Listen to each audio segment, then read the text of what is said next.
Hi, today I'll show you how to restore default settings by using the safe mode.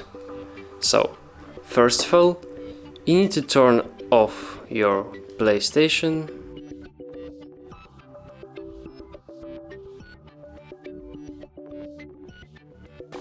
When it's completely off, hold down the power button until you will hear the second beep.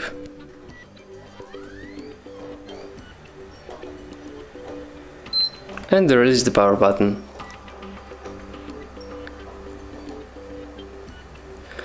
So now you need to connect your DualShock by using the cable and press the PS button. Now select Restore Default Settings and select Yes.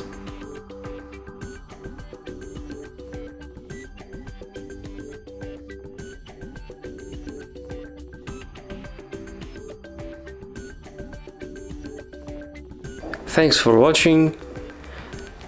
Press the like, comment our video and subscribe to our channel.